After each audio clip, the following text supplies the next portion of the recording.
പടികൾ പ്രാക്ടീസ് ചെയ്യുന്ന രീതിയിൽ കൂടി പോയാൽ. കാരണം ഇപ്പോഴേക്ക് നമ്മളൊരു ഡിസിപ്ലിൻഡ് ലൈഫിലാണ്, നമ്മൾ അനുസരണയുള്ളതായിട്ട് മാറുന്നുണ്ട്. അറ്റ്ലീസ്റ്റ് നമ്മുടെ സ്പോൺസറോടെങ്കിലും, അല്ലെങ്കിൽ സ്പോൺസറൊക്കെ മനസ്സിലാവും, സ്പോൺസറുള്ള കാര്യം തുറന്നു പറയും, പക്ഷേ നമ്മൾ ഒത്തുപോകാന്നുള്ളത് നന്നായിട്ട് പോകുന്നുള്ള ബെറ്റർ, നിങ്ങൾ വേറെ ആരെങ്കിലും ഒരു സ്പോൺസറായിട്ട് എടുക്കുകയായിരിക്കും നല്ലത് എന്ന് അദ്ദേഹം തുറന്നു പറയും.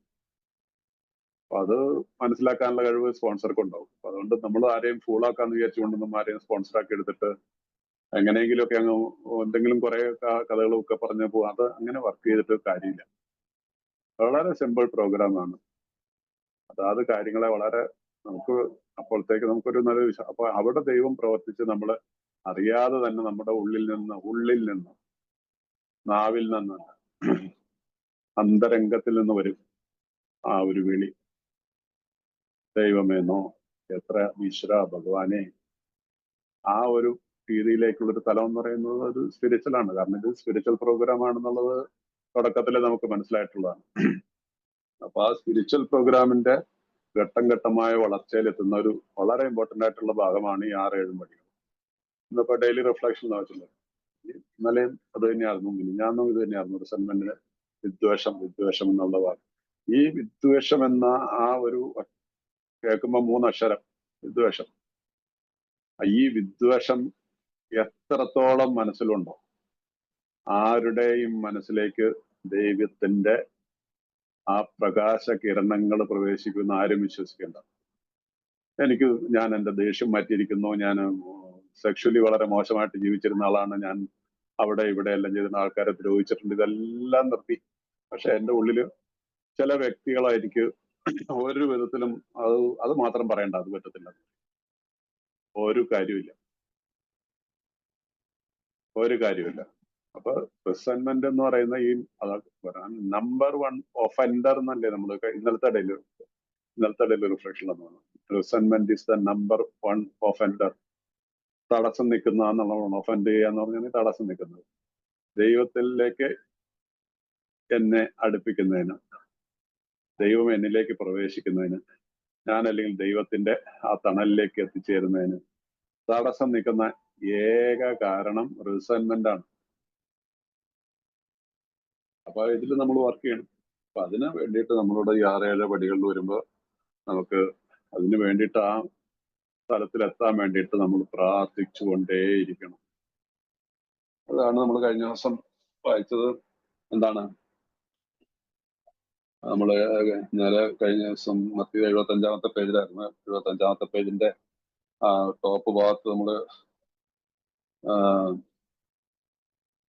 എത്തിയ ആ ഭാഗമാണ്. അപ്പൊ അതിന്റെ 74 ഏറ്റവും താഴെ ഭാഗത്ത് നിന്ന് തുടർന്ന് വായിച്ചു പോയി കഴിഞ്ഞാൽ എല്ലാ കാര്യങ്ങളും തന്നിഷ്ടം പോലെ ചെയ്യുന്ന മറ്റുള്ള സ്വാർത്ഥത, നമ്മളുടെ selfishness and self centredness is the root cause of all our problems നമ്മൾ വായിച്ചിട്ടുണ്ട്. സ്വാർത്ഥതയും സ്വകേന്ദ്രീയതമാണ് നമ്മുടെ റൂട്ട് കോസ്, മൂലകാരണം, നമ്മുടെ മെയിൻ ആയിട്ടുള്ള പ്രോബ്ലം ഒന്നും നമ്മൾ തുടക്കത്തിൽ വായിച്ച് മനസ്സിലാക്കിയിട്ടുണ്ട്. അപ്പൊ ഈ സ്വാർത്ഥമോഹത്താൽ നയിക്കപ്പെട്ട് ജീവിതം മൂലം അടിഞ്ഞുകൂടിയ അവശിഷ്ടങ്ങൾ അടിച്ചു വാരിക്കളയാൻ ഞങ്ങൾ ശ്രമിച്ചു. അപ്പൊ ടോട്ടലി ഇതിനെ അടിച്ചു വാരി ഒരു ക്ലീൻ ഹൗസ് ആക്കി മാറ്റണം.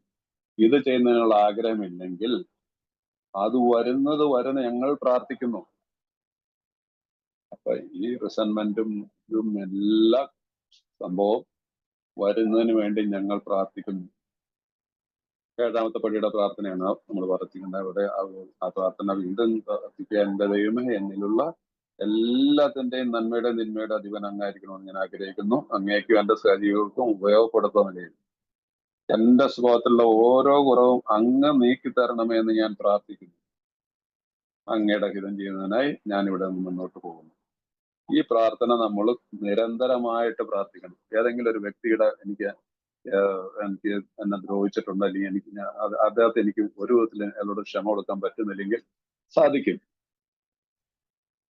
അത് സാധിക്കാനായിട്ട് അത് വരുന്നതിന് വേണ്ടിയിട്ട് ഈ പ്രാർത്ഥിക്കുക. കാരണം അത് ആ വാക്ക് പദാനുപദം നമ്മൾ വായിച്ച് ശ്രദ്ധിച്ചു വായിക്കണം. വെറുതെ കണ്ണടച്ച് വായിക്കുക. എന്റെ ദൈവമേ എന്ന് പറഞ്ഞിട്ടാണ് തുടങ്ങുന്നത് അല്ലേ? എന്നിലുള്ള എല്ലാത്തിന്റെയും നന്മയുടെയും തിന്മയുടെയും. അപ്പൊ ടോട്ടൽ ആയിട്ടുള്ള ഒരു സറണ്ടർ ആയിട്ടുള്ള ഒരു പ്രെയർ ആണിത്. എന്നിലുള്ള നന്മയുണ്ട്, എന്നിലുള്ള തിന്മയുമുണ്ട്. അതിന്റെ അധീപനായിരിക്കണമെന്ന് ഞാൻ ആഗ്രഹിക്കുന്നു. അങ്ങേക്കും എന്റെ സഹജീവികൾക്കും ഉപയോഗപ്പെടാത്ത നിലയിൽ എന്റെ സ്വഭാവത്തിലുള്ള ഓരോ കുറവ്. അപ്പൊ ദൈവഹിതം നടത്തി തരാനായിട്ട് ദൈവത്തിന് എന്നെ ഉപയോഗിക്കണമെങ്കിലും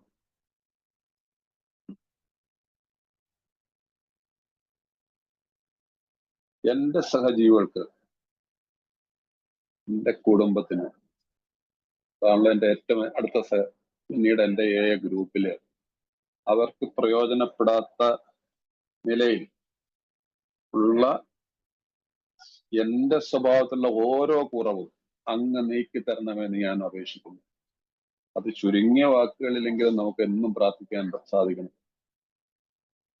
ഒരു ദിവസത്തിൽ ഞാൻ കഴിഞ്ഞ ദിവസം പറഞ്ഞു 5 minutes ദൈവത്തിന്റെ സന്നദ്ധയിലായിരിക്കാൻ നമുക്ക് പറ്റില്ല. ഇനി 5 കുറച്ചിട്ടൊരു 2 minutes, രാവിലെ 2 minutes, വൈകിട്ട് 2 minutes ദൈവത്തിന്റെ സന്നദ്ധയിൽ പ്രാർത്ഥിക്കാൻ നമുക്ക് സാധിക്കത്തില്ല. എന്തിനായി പരക്കം പായുന്ന? ഒരു പരക്കം പായത്തിനൊന്നും ഒരർത്ഥമില്ല.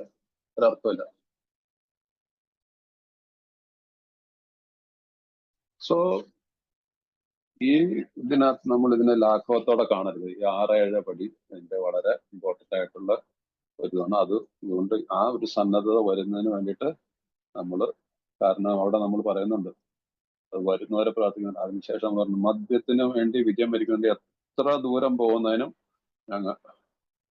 തുടക്കത്തിലേ ഞങ്ങൾ സമ്മതിച്ചിട്ടുണ്ട്. അപ്പൊ ഇതിൽ നിന്ന് മോചനം, ഈ മദ്യാസക്തി എന്ന വിപത്തിൽ നിന്ന് മോചനം നേടുന്നതിന് എത്ര ദൂരം പോകുന്നതിനും നമ്മൾ സമ്മതിച്ചിട്ടുണ്ട്. 57-ാമത്തെ പേജിൽ ഞാൻ അത് വന്ന് വായിച്ചാണ്. അപ്പൊ അവിടെ വരെയാണ് നമ്മൾ വായിച്ചതിന് ശേഷം ഇന്നിപ്പോ നമുക്ക് 75-ാമത്തെ പേജിൽ തുടങ്ങാം, മുമ്പോട്ട് പോവാം. അപ്പൊ ഇനിയുള്ളത് 8-9 പടികളാണ് വരുന്നത്. 8-9 പടിയിൽ ബിഗ് ബുക്ക് എന്ത് പറയുന്നു എന്നുള്ളത് നമുക്ക് നോക്കാം. മിക്കവാറും ഇനിയും ചില ആശങ്കകൾക്ക് ഇടമുണ്ട്. ഞങ്ങൾ ദ്രോഹിച്ചിട്ടുള്ള ബിസിനസ് സുഹൃത്തുക്കളുടെയും മറ്റ് ചങ്ങാതിമാരുടെയും പട്ടികൾ ഞങ്ങൾ നോക്കുമ്പോൾ അവരുടെ അടുത്തേക്ക് ഒരു ആത്മീയാടിസ്ഥാനത്തിലുള്ള സമീപനമായി ചെല്ലുന്നതിൽ ഞങ്ങൾക്ക് അവിശ്വാസമുള്ളവരായിരിക്കാം. പക്ഷെ നാം ദൃഢമനസ്കരായിരിക്കുക. ചില ആളുകളോട് ഈ ആത്മീയ വശം ആദ്യ സമീപനത്തിൽ നാം ഊന്നി പറയേണ്ടതില്ല, പറയാൻ പാടുമില്ല. നാം ഒരുപക്ഷെ അവരെ തെറ്റായ മുൻവിധിയിലേക്ക് നയിക്കാം. തൽക്കാലത്തേക്ക് നാം ചെയ്യുന്നത് നമ്മുടെ ജീവിതം ചിട്ടപ്പെടുത്തി ജീവിക്കുവാനാണ്. പക്ഷെ അതുകൊണ്ട് മാത്രമെല്ലാമായില്ല. നമ്മെ ചുറ്റിപ്പറ്റിയുള്ള ആളുകൾക്കും ദൈവത്തിനും പരമാവധി സ്നേഹനം നൽകുന്ന രീതിയിൽ യോഗ്യത നേടുക എന്നതാണ് നമ്മുടെ യഥാർത്ഥത്തിലുള്ള ഉദ്ദേശം. അപ്പൊ നമ്മളുടെ ഇപ്പോൾ ഇവിടെ ഒരു ചില ആശങ്കകൾക്ക് ഇടയുണ്ട്. ഇംഗ്ലീഷിൽ അത് വായിക്കുന്നത് probably there are still some misgivings. ചില ആശങ്കകൾ.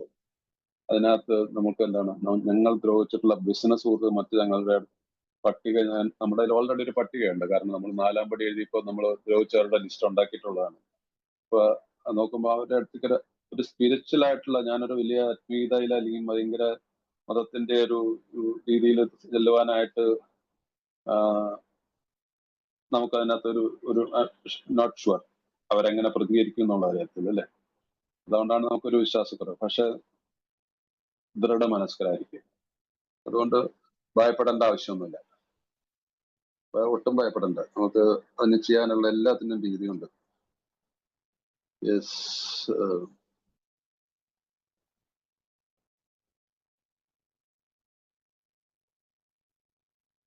അപ്പൊ അതുകൊണ്ട് പറയുന്നത് നമ്മൾ ഈ ആത്മീയമായിട്ടുള്ള ഒരു സമീപനമായിട്ട് ഇങ്ങനെയുള്ളവരുടെ അടുത്തേക്ക് പോകാതിരിക്കുക ആദ്യ സമീപനത്തിൽ. അപ്പൊ നമ്മൾ, കാരണം സമയം അഥവാ കാലം കഴിയുമ്പോൾ നമുക്കിതൊക്കെ സാധ്യമായിട്ട് വരും എന്നുള്ളതാണ് വാസ്തവം.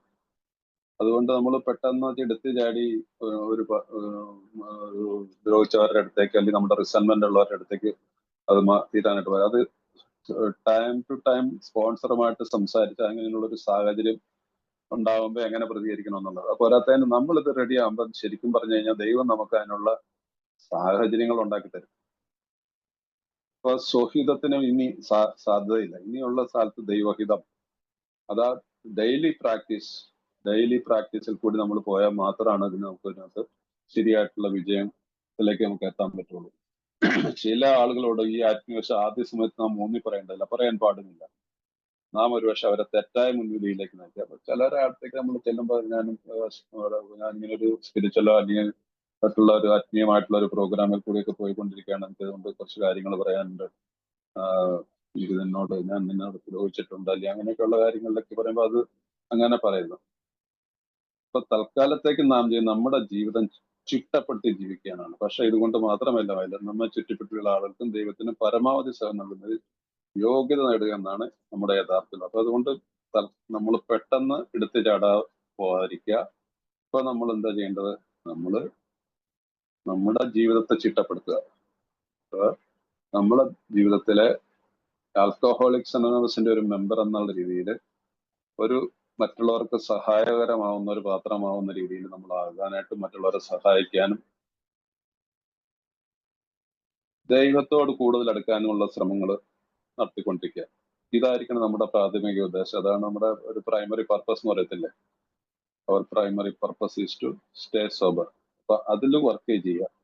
അത് ആ കാര്യത്തിൽ വർക്ക് മറ്റുള്ളവരെ സഹായിക്കാനും stay sober and help other alcohol.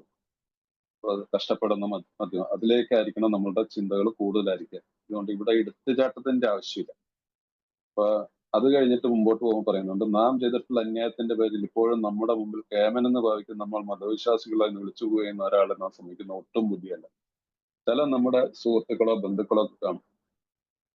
നമ്മൾ ഭയങ്കര മാറ്റമല്ല വന്നിക്കണം, നമ്മളെ കളിയാക്കുന്ന രീതിയിൽ ഒരു നമ്മളിൽ വിശ്വാസമില്ലാതെ അദ്ദേഹത്തിന് അദ്ദേഹം നമ്മൾ ചിലപ്പോൾ അദ്ദേഹത്തെ ദ്രോഹിച്ചായിരിക്കും, അല്ലെങ്കിൽ പുള്ളി എന്തായാലും അവര് തമ്മിലായിട്ടുള്ളൊരു നമുക്ക് അവരോട് ക്ഷമിക്കേണ്ടതായിരിക്കും, അല്ലെങ്കിൽ നമ്മൾ അവരെ ദ്രോഹിച്ചിട്ടുണ്ടെങ്കിൽ അവരോട് നമ്മൾ ക്ഷമ ചോദിക്കേണ്ടതായിരിക്കും. രണ്ടു കാര്യം ഉണ്ടാവും. അപ്പൊ അങ്ങനെ നമ്മളെ കൊച്ചാക്കി കാണുന്ന ചില ആളുകളുണ്ടാവും. അതാണ് നമ്മൾ മതവിശ്വാസികളായി പോയിന്ന് വിയോജിച്ചു കഴിഞ്ഞ ഒരാളെ സമീപിക്കുന്ന ഒട്ടും ബുദ്ധിയല്ല. അങ്ങനെയുള്ള ഒരാളെ പെട്ടെന്ന് കയറി അതൊരു പാഴ്വേലയായിരിക്കും. നമ്മെ മതഭ്രാന്തനെന്നോ ബോറടിപ്പിക്കുന്ന രീതിയിലുള്ള മതനിഷ്ഠയുള്ളവരെന്നോ മുദ്രപ്പെടുത്തുന്ന നാം എന്തിനെന്നോട് അങ്ങനെയുള്ളവരുടെ മുമ്പിൽ യാതൊരു കാരണവശാലും പെട്ടെന്ന് പോകരുത്. അവരെ ഒരു സൈഡിൽ ഒതുക്കി നിർത്തേക്ക്, അവർക്ക് വേണ്ടി പ്രാർത്ഥിക്കുക. അങ്ങനെയായാൽ ഒരുപക്ഷെ പ്രയോജനപ്പെടുത്താവുന്ന ഒരു സന്ദേശം എത്തിച്ചു കൊടുക്കാനുള്ള അവസരം നാം നഷ്ടപ്പെടുത്തുകയായിരിക്കും. അപ്പൊ അങ്ങനെ അതുകൊണ്ടാണ് ഈ പടികൾ 8, 9 പടികള് 4 മുതൽ മുമ്പോട്ടുള്ള എല്ലാ പടികളിലുമാണ്. പക്ഷെ ഈ 4, 5 വളരെ ഒരു ക്രൂഷ്യലായിട്ടുള്ള സ്റ്റെപ്പാണ്, വൈറ്റൽ സ്റ്റെപ്പ് എന്നാണ് പറയുന്നത് അല്ലേ. അതുപോലെ തന്നെ 6, 7 പടി എന്ന് പറഞ്ഞിട്ടുണ്ടെങ്കിൽ അത് ഏറ്റവും നമ്മുടെ സ്വഭാവത്തിലുള്ള എല്ലാ ന്യൂനതകളെയും ഒഴിവാക്കിയെടുക്കാൻ വേണ്ടിയിട്ട് നമ്മൾ പ്രയത്നിക്കുന്ന ഒരു പടിയാണ്. 9 എന്ന് പറഞ്ഞാൽ പരിഹാരമാണ്, റെസ്റ്റിറ്റ്യൂഷൻ. ആ റെസ്റ്റിറ്റ്യൂഷൻ എപ്പോൾ എങ്ങനെയൊക്കെ ചെയ്യണം എന്നുള്ളത് നമ്മുടെ അപ്പൊ ഞാൻ പറഞ്ഞു വന്നത് ഒരു സ്പോൺസറുടെ ഉള്ള ഒരു കോൺസ്റ്റന്റ് ടച്ച് നമുക്കുണ്ടായിരിക്കണം. നേരെ മറിച്ച് ഒരു തെറ്റ് ശരിയാക്കാൻ ആത്മാർത്ഥമായി ആഗ്രഹിക്കുന്ന കാര്യത്തിൽ നാം സമീപിക്കുന്ന ആൾ വളരെ തൽപരനായിരിക്കും. നമ്മുടെ ആത്മീയതാ കണ്ടെത്തലുകൾ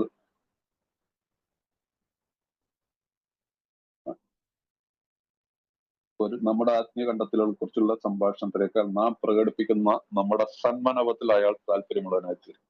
അപ്പൊ നമ്മുടെ ആത്മീയ കണ്ടെത്തലുകളെ കുറിച്ചുള്ള സംഭാഷണത്തെക്കാൾ നമ്മൾ കൂടുതൽ സ്പിരിച്വൽ ആയിട്ടുള്ളതിനെ കുറിച്ച് സംസാരിക്കാതെ നമുക്ക് പറഞ്ഞില്ലേ, ഇത് ദൈവീകമായിട്ട് നടക്കുന്ന ഒരു കാര്യമാണെന്ന് ആദ്യം മനസ്സിലാക്കുക.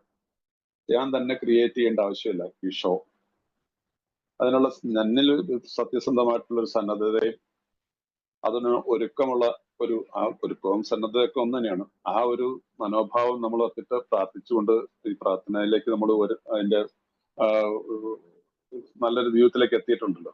അപ്പൊ അത് ദൈവം നമുക്ക് സാധിക്കാൻ പറ്റാത്തത് നമ്മൾ ഇതിലല്ലേ, ഈ 9ാമത്തെ പടിയിലല്ലേ നമ്മുടെ വാഗ്ദാനം വരുന്നത്. ഈ suddenly realise that God is doing four us what we could not do for ourselves. നമുക്ക് സ്വയം ചെയ്യാതിരുന്ന കാര്യങ്ങൾ ദൈവം നമുക്ക് വേണ്ടി ചെയ്തു തരുന്നു. അതിലേക്കാണ് നമ്മൾ വരുന്നത്. അപ്പൊ നമ്മൾ ഇവിടെ ഈ ഭയത്തിനൊന്നും ഇനി ആവശ്യമില്ല.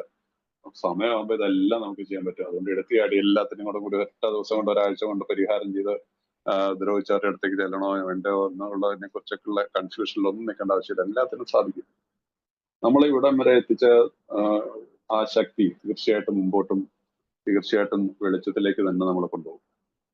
നമ്മൾ തന്നിലേക്ക് തന്നെയുള്ള തന്റെ കഴിവിലുള്ള സ്വേച്ഛയാൽ ഇനി പോകരുത്. സ്വേച്ഛയാൽ നയിക്കപ്പെട്ട് നമ്മുടെ ജീവിതം നമ്മൾ നശിപ്പിച്ചു കളഞ്ഞവരാണ്. നമ്മൾ സെൽഫ് ഇമ്പോസ്ഡ് ക്രൈസിസ് എന്ന് പറയുന്നത് നമ്മളെ കുറിച്ച് പറയുന്നു. നമ്മൾ തന്നെ ഉണ്ടാക്കിയ വെച്ച പ്രശ്നമാണ്. ഇവിടെ ഇനി അങ്ങോട്ടും അത് പാടില്ല. സോ അപ്പൊ ഇങ്ങനെയുള്ള ഒരാളെ കുറിച്ചുള്ളതാണ് ഈ നമുക്ക് നമുക്കറിയാം. അപ്പൊ അവരുടെ മനസ്സിൽ അവർക്ക് താല്പര്യമുള്ള ആളായി തീരും. അവരോട് നമുക്ക് പറയാൻ പറ്റും. രണ്ട് രീതിയിൽ നമുക്ക് തെറ്റുകൾ മാപ്പ് ചോദിക്കുന്നതാണെങ്കിൽ അത് പറയാം, അല്ലെങ്കിൽ നമ്മൾ പണ്ടെങ്കിലും കാശ് കൊടുക്കാനുള്ള കാര്യത്തിലുള്ളതാണെങ്കിൽ അതിനെ കുറിച്ച് സംസാരിക്കാം. ഏത് രീതിയിൽ എന്ത് പ്രശ്നമാണെങ്കിലും തുറന്ന് അത് ഉൾക്കൊള്ളാനുള്ള ഒരു തലത്തിലുള്ള ഒരു വ്യക്തി നമ്മുടെ മുമ്പിലിരിക്കുമ്പോൾ ആ വ്യക്തിയിൽ നിന്ന് നമ്മളെക്കാൾ കൂടുതലായിരിക്കും നമുക്ക് കിട്ടുന്ന. ചിലപ്പോൾ നമ്മൾ പ്രതീക്ഷിച്ചില്ലെന്ന് ചിലപ്പോൾ ഒരുപക്ഷെ അദ്ദേഹം നമ്മളോട് പറയും, ഞാൻ നിന്നെ അതുപോലെ തന്നെ നിന്നെക്കാൾ കൂടുതൽ ഞാൻ നിന്നെ നീ എന്നോട് പുറപ്പെടണമെന്ന് പറഞ്ഞ് അന്ന് കെട്ടി കഴിയുമ്പോൾ ഉള്ളൊരു അവസ്ഥ ആലോചിച്ച് നോക്കും. സോ ഈ കാര്യത്തിലൊക്കെ നമ്മൾ ഒരു മുൻവിധി വേണ്ട. നമ്മളോട് എന്ത് പറഞ്ഞിരിക്കുന്നു അതങ്ങ് പ്രാക്ടീസ് ചെയ്ത് വെച്ചാൽ മതി. ഈശ്വരൻ എന്ന വിഷയത്തിൽ നിന്ന് പിന്തിരിഞ്ഞു മാറുന്നതിനുള്ള ഒരു ഒഴിവായി ഞങ്ങൾ ഇത് ഉപയോഗിക്കുന്നില്ല. എന്തെങ്കിലും ഒരു നല്ല കാര്യം നിർവഹിക്കപ്പെടുന്നെങ്കിൽ ഞങ്ങളുടെ ദൃഢവിശ്വാസങ്ങൾ സാമാന്യ ബുദ്ധിയോടും നയചാരിത്യവും കൂടി തുറന്നു പറയാൻ സന്നദ്ധയുള്ളവരാണ്. ഹോണസ്റ്റി. നമ്മൾ വെറുത്തിരുന്ന ഒരാളെ എങ്ങനെ ശ്രമിക്കുന്ന പ്രശ്നം ഉയർന്നു വന്നേക്കാം. ഇതാണ് വലിയൊരു പ്രശ്നം. നമ്മൾ വെറുത്തിരുന്ന ഒരാളെ എങ്ങനെ നമ്മൾ ടോട്ടലി റിസെന്റ്മെന്റ് മാത്രമല്ല, ടോട്ടലി ഇറിറ്റബിൾ, അയാളോട് ഭയങ്കര ഒരു വിധത്തിൽ എനിക്ക് സഹിക്കാൻ പറ്റാത്ത അങ്ങനെ പറയത്തില്ല. അങ്ങനെ അതാണ് ആ കാര്യത്തിലാണ് നമ്മളോട് പറയുന്നത്. അതിനുള്ള ഏക സൊല്യൂഷൻ ത്രൂ പ്രയർ ഓൺലി, പ്രാർത്ഥനയിൽ കൂടി. അത് നമ്മളുടെ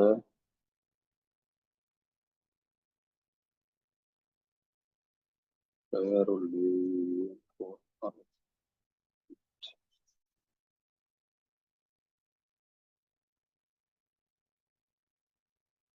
യെസ്,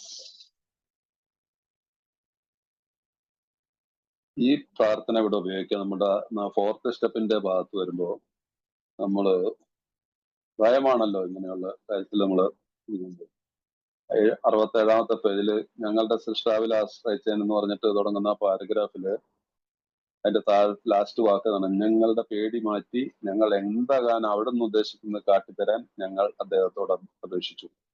പെട്ടെന്ന് ഞങ്ങൾ പേടിയിൽ നിന്ന് മുക്തരായി. ഇത് 4th സ്റ്റെപ്പിൽ ഭയത്തിൽ നിന്നുള്ള മോചനം കിട്ടാൻ വേണ്ടിയിട്ടുള്ള ആ പ്രാർത്ഥന ഇവിടെ വളരെ പ്രയോജനപ്പെടുന്ന ഒരു പ്രാർത്ഥനയായിരിക്കും.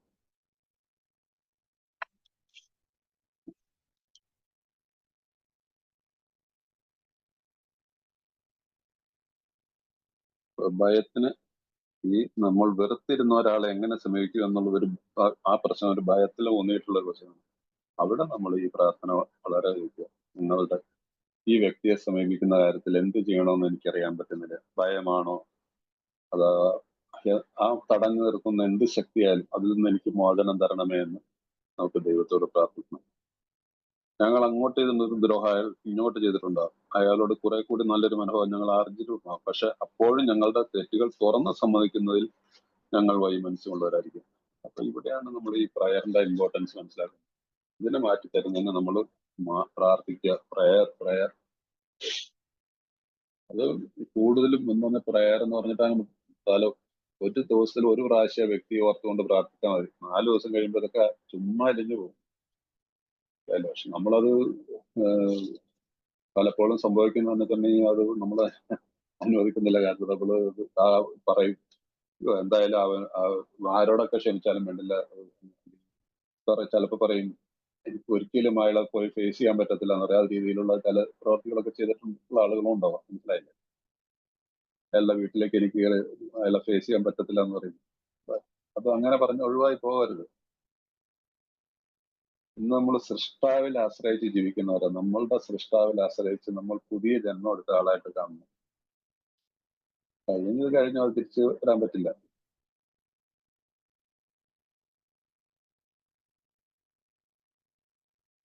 അത് അങ്ങനെ ഓരോരുത്തരുടെയൊക്കെ ജീവിതത്തിൽ ഓരോരോ എല്ലാവർക്കും ജീവിതത്തിൽ എന്തെങ്കിലുമൊക്കെ അനുഭവമുണ്ടോ, അത് നിങ്ങൾ സ്വയം വിശകലനം ചെയ്യുക. അതാണ് നമ്മുടെ ഇൻവെന്ററി. ഈ കണക്കെടുപ്പ് നടത്തുമ്പോൾ ഇതെല്ലാം നമ്മുടെ ഉള്ളിൽ വരും.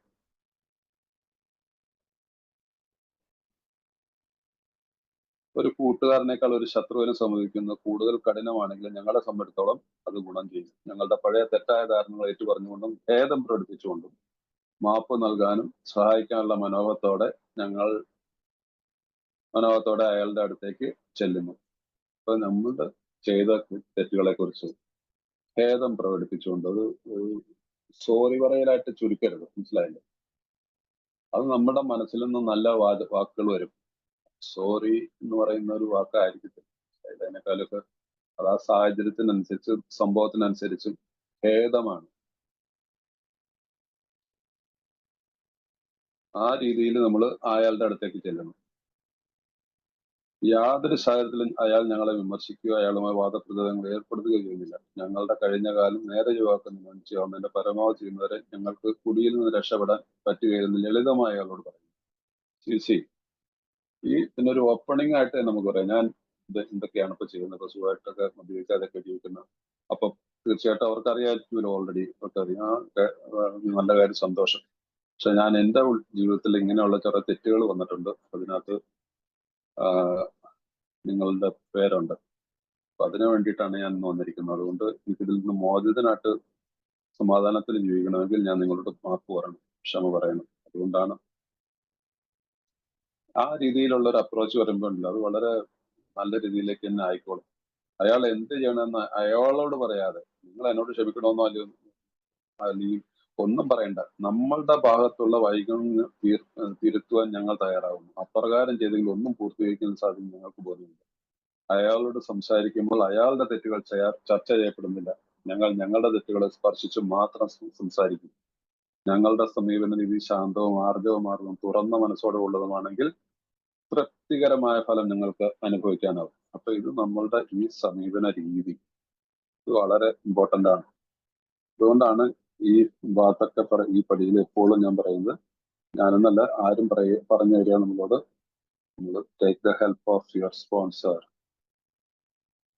അന്വേഷണത്തോടെ പോയിട്ട് ചിലപ്പോൾ എടുത്തു ചാടിക്കോ ഇന്നൊക്കെ പോയി കഴിഞ്ഞാൽ ചിലപ്പോൾ പലർക്കും പല പ്രശ്നങ്ങളൊക്കെ പിന്നീട് ഉണ്ടായിട്ടുണ്ട്. പിന്നീട് അവരുടെ അടുത്തേക്ക് ചെല്ലാൻ പറ്റാതെ കൂടുതൽ പ്രശ്നങ്ങളും ഇതൊക്കെ ഉണ്ട്. അപ്പൊ അതുകൊണ്ട് നമ്മൾ സൂക്ഷിച്ച് എങ്ങനെ ഈ കാര്യത്തെ കൈകാര്യം ചെയ്യണം എന്നുള്ളതിനൊക്കെ ഒരു ചർച്ചയാണ്. കാരണം നമ്മൾ ഒരാളായിട്ട് തുറന്ന് സംസാരിക്കുമ്പോഴാണ് ദൈവം അവിടെ പ്രവർത്തിക്കുന്നത് എന്നുള്ളത് എപ്പോഴും ഓർക്കുക. 10-9 പേരുടെ കാര്യത്തിലും തീരെ അപ്രതീക്ഷിതമായി സംഭവിക്കുന്നു. ചിലപ്പോൾ ഞങ്ങൾ സന്ദർശിക്കുന്ന മനുഷ്യൻ അയാളുടെ മുൻകാല കുറ്റങ്ങൾ ഏറ്റുപറയുന്നു. അതുകൊണ്ട് വർഷങ്ങളായി നിലനിൽക്കുന്ന വഴക്ക് 1 മണിക്കൂറിനകം ഉരുകിത്തീരുന്നു. പറഞ്ഞില്ലേ, പെട്ടെന്ന് എന്താണ് പലതും അപ്രതീക്ഷിതമാണ്.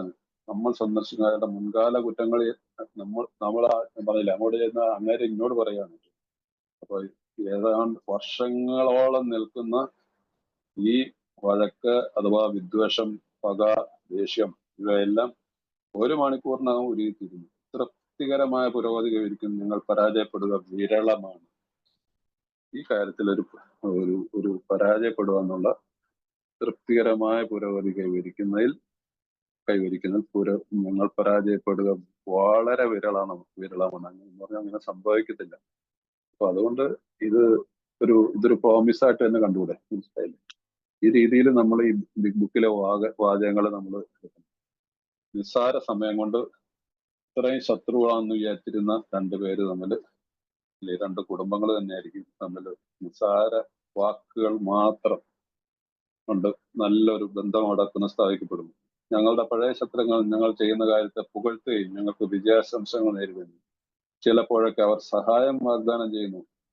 ആരെങ്കിലും ഞങ്ങളെ പടിക്ക് പുറത്താക്കിയാൽ പോലും ഞങ്ങൾ അത് കാര്യമാക്കുന്നില്ല. ഞങ്ങൾ ഞങ്ങളുടെ പങ്ക് നിർവഹിച്ചു കഴിഞ്ഞു. ഇനി അത് അണക്കെട്ടിലേക്ക് അർപ്പിച്ച വെള്ളമെന്ന് അവിടെ തങ്ങി നിൽക്കും. By chance. ആദ്യത്തെ കാര്യം പറയുന്നത്, നമ്മളുടെ ശത്രുക്കൾ നമ്മളെ പുകഴ്ത്തുകയും നമ്മളോട് വളരെ സ്നേഹത്തോടുകൂടി ചിലപ്പോൾ അത് വളരെ ഒരു ഇതാണ്. ചില ആളുകൾക്ക് അതിനെ ഓക്കെ സോറി ഒക്കെ പറഞ്ഞ് കേട്ടു, ഓക്കെ അതുകൊണ്ട് വന്നാക്കാൻ നന്നായി, കുഴപ്പമില്ല, സന്തോഷമായിട്ട് ജീവിച്ചോളൂ. പക്ഷെ നമുക്ക് ആ ബന്ധത്തിലും ഇതിലൊന്നും എനിക്ക് വലിയ താല്പര്യമൊന്നുമില്ല. പറഞ്ഞ് നമ്മൾ അണിയൊന്ന് പുറത്താക്കിയേക്കാം. നമ്മളൊന്ന് ഇൻസൾട്ട് ചെയ്തില്ലാലും നമുക്ക് മനസ്സിലാക്കാൻ പറ്റും അദ്ദേഹത്തിന്റെ പ്രതികരണം. നമുക്ക് അവിടെ ഭയപ്പെടേണ്ട ആവശ്യമില്ല. ഞാൻ ചെയ്യേണ്ടത് സത്യസന്ധമായിട്ട് ചെയ്തു കഴിഞ്ഞു. എന്റെ റെസ്റ്റിറ്റ്യൂഷൻ, എന്റെ പരിഹാരം ഞാൻ ചെയ്യേണ്ടത് ചെയ്തു കഴിഞ്ഞു. ഇനി അത് അണക്കെട്ടിലേക്ക് അർപ്പിച്ച വെള്ളം തന്നെയാണ്. അത് അവിടെ അതിനോട് അവിടെ കിടന്നോളും. അണക്കെട്ടിലേക്ക് വെള്ളം വന്നു കഴിഞ്ഞാൽ പിന്നെ ഏത് വെള്ളം എന്റെ വെള്ളമാണെന്ന് അതിനകത്ത് നോക്കിയെടുക്കാൻ പറ്റുന്നുണ്ട്. It's merge. അപ്പൊ ആ ഒരു കാര്യത്തിലും ആർക്കും ഒട്ടും ഭയപ്പെടേണ്ട ആവശ്യമില്ല. ഈ പാരഗ്രാഫൊക്കെ നിങ്ങൾ 8ഉം 9ഉം പടിയിലൊക്കെ എത്തുമ്പോൾ ശരിക്കും മനസ്സിലാക്കണം. വളരെ അർത്ഥമുള്ള വാക്കുകളാണ് ഇതൊക്കെ മനസ്സിലാക്കുന്നത്. കാരണം അതിനകത്ത് നമുക്ക് we have to clean the side of the street എന്നും പറയാറുണ്ട്. നമ്മൾ നമ്മളുടെ നടക്കുന്ന പാത നമുക്ക് ക്ലീൻ ആക്കുക എന്നുള്ള, അല്ലാതെ മറ്റൊരാൾ നടക്കുന്ന പാത അവരുടെ ചിന്തകളൊന്നും ക്ലീൻ ആക്കാൻ നമുക്ക് സാധിക്കത്തില്ല. അത് നമ്മൾ നടക്കുന്ന പാതയിൽ നമ്മൾ ക്ലീൻ ചെയ്യുമ്പോൾ നമ്മൾ സൂക്ഷിക്കണം മറ്റൊരാളെ. അതുകൊണ്ട് നമ്മളുടെ ഈ ക്ലീനിങ് പ്രോസസ്സിൽ മറ്റൊരാൾക്ക് ബുദ്ധിമുട്ടുണ്ടാവാതെ നമ്മൾ നോക്കുക എന്നുള്ളത് മാത്രം നമുക്ക് ചെയ്യാനുള്ളൂ. അതങ്ങനെ തന്നെ സംഭവിച്ചോളും. സോ മിക്കവാറും എല്ലാ മദ്യപാനാസക്തും പണബാധ്യത ഉണ്ടാവും. ഞങ്ങളുടെ ആവശ്യങ്ങൾക്ക് പണം കടം തന്ന് സഹായിച്ചവരെ കബളിപ്പിക്കുന്നില്ല. ഞങ്ങൾ എന്താണ് ചെയ്യാൻ ശ്രമിക്കുന്നതെന്ന് അവരോട് പറയുമ്പോൾ ഞങ്ങളുടെ കുടിയെ ന്യായീകരിക്കുകയല്ല ചെയ്യുന്നത്. എങ്ങനെയാണെങ്കിലും അവർക്കും അതറിയാം. അവരുടെ മയക്ക് അൺമ്യൂട്ടാണ്. എങ്ങനെയാണെങ്കിലും അവർക്കറിയാം നമ്മൾ അങ്ങനെ കരുതിയാലും ഇല്ലെങ്കിലും സാമ്പത്തിക ബാധ്യത വന്നുപെടുമെന്ന കാരണം കൊണ്ട് ഞങ്ങളുടെ ആൽക്കഹോളിസം പുറത്തു പറയാതിരിക്കുന്നുമില്ല. ഈ രീതിയിലുള്ള സമീപനം നടത്തിയാൽ ഏറ്റവും കർക്കശമായ പണമിടപാടുകൾ പോലും ചിലപ്പോൾ ഞങ്ങളെ അത്ഭുതപ്പെടുത്തും. അപ്പൊ മിക്കവാറും എല്ലാ മദ്യപാനസക്തും പണബാധ്യത ഉണ്ടാവും. ഇത് സാധാരണ രീതിയിൽ സംഭവിക്കുന്ന ഒരു കാര്യമാണ്. ഫൈനാൻഷ്യൽ ആയിട്ടുള്ള ലയബിലിറ്റീസ് ഒരുവിധമുള്ള ആളുകൾക്കെല്ലാം ഉണ്ടാവും. അപ്പൊ അങ്ങനെയുള്ള ആ ആളുകളെ എങ്ങനെ സമീപിക്കണം? പലരും മദ്യപാന കാലത്ത് കടം വാങ്ങിയിട്ടുണ്ടാവും, അത് കൊടുക്കാൻ പറ്റാതെ കിടന്നിട്ടുണ്ടാവും, അതങ്ങനെ ഇങ്ങനെ നിൽക്കുന്നുണ്ടാവും. അപ്പൊ ഏതായാലും കുറച്ച് കഴിയുമ്പോൾ നമ്മൾ മദ്യപാനമൊക്കെ നിർത്തിയ കാര്യമൊക്കെ എന്തായാലും ഈ വ്യക്തിക്ക് മനസ്സിലാവും. ഏതായാലും അവർക്ക് നമുക്ക് പൈസ കൊടുത്ത് തീർക്കണം, അത് ഉറപ്പാണ്. പോരാത്തന്നെ അവർക്കും അത് ബോധ്യപ്പെടും. കാരണം നമ്മളുടെ മനോഭാവം ഇപ്പോൾ അവർക്ക് ബോധ്യപ്പെടും. നമ്മൾ കബളിപ്പിക്കാനായിട്ടല്ല, ഒളിച്ചോടുന്നില്ല. മുമ്പൊക്കെ ഒളിച്ചോടി എന്നുള്ളവര് ഒളിച്ചോടാതെ നമ്മൾ സാധാരണ രീതിയിൽ നമ്മൾ അവരെ വേണ്ട രീതിയിലുള്ള ഒരു സമീപനം, നമ്മൾ ഇങ്ങോട്ട് അദ്ദേഹത്തെ അന്വേഷിച്ചു വരാൻ നമ്മൾ അദ്ദേഹവുമായിട്ട് തുറന്ന് സംസാരിക്കുക. പക്ഷെ എനിക്ക് പറ്റിപ്പെട്ടുള്ളൊരു വലിയൊരു അബദ്ധമാണ്. പക്ഷെ എന്റെ കഥ തന്നു തീർക്കാൻ ഞാൻ ബാധ്യസ്ഥനാണ്. എനിക്ക് കുറച്ച് സമയം വേണ്ടി വരും. ഞാനത് ഇന്ന രീതിയിലൊക്കെ ചിലരൊക്കെ ഈ പലിശക്കൊക്കെ പണം എടുത്തിട്ടുള്ള വലിയ എനിക്കൊക്കെ അങ്ങനെയുള്ള അനുഭവം ഉണ്ടായിട്ടുണ്ട്. എന്നോട് അങ്ങനെയുള്ള ചില ആളുകൾ എന്നോട് പറഞ്ഞു, ഇങ്ങനെ നല്ല രീതിയിൽ ജീവിക്കുന്നവർക്ക് നമ്മളിലുള്ള ഗുണങ്ങൾ എന്താണെന്ന് അറിയത്തില്ല. അവർ പറഞ്ഞു പലിശ തരേണ്ടത് മുതലിലും പുള്ളി ഒരു ഇത്രയും പൈസ എന്ന് വെച്ചാൽ അതൊരു 3-4 പ്രാവശ്യമായിട്ട് തന്നോളാം. നമ്മൾ തന്നെ അത്ഭുതപ്പെട്ടു പോയി. മനസ്സിലായില്ലേ? അത് കൊടുക്കാണ്ടായിരുന്നു എന്റെ പകുതി പോലും പൈസ വാങ്ങാതെ തന്നവരും. അത് പലിശ ഇങ്ങനെ കൊടുത്തുകൊണ്ടിരിക്കുകയല്ലായിരുന്നു. കാരണം നന്നായിട്ട് ജീവിക്കുമ്പോൾ അതിലേക്ക് അങ്ങനെയുള്ള ആളുകളിൽ മാറ്റം നമുക്ക് പ്രതീക്ഷിക്കാൻ പറ്റും. അതുകൊണ്ട് അത് നമ്മൾ ഒളിച്ചോടരുത്. നമ്മൾ സത്യസന്ധമായിട്ട് നേരിടണം കാശ് കൊടുക്കാനുള്ളവരോട്. നമ്മൾ അന്വേഷിച്ച് വരാതെ നമ്മൾ അവരെ അന്വേഷിച്ചായിരുന്നു. ചിലപ്പോൾ ഇത്തിരി മോശമായിട്ടുള്ള പ്രതികരണമൊക്കെ ആയിരിക്കും. പക്ഷെ അവരുടെ അത് മാറ്റം ഉണ്ടാവും.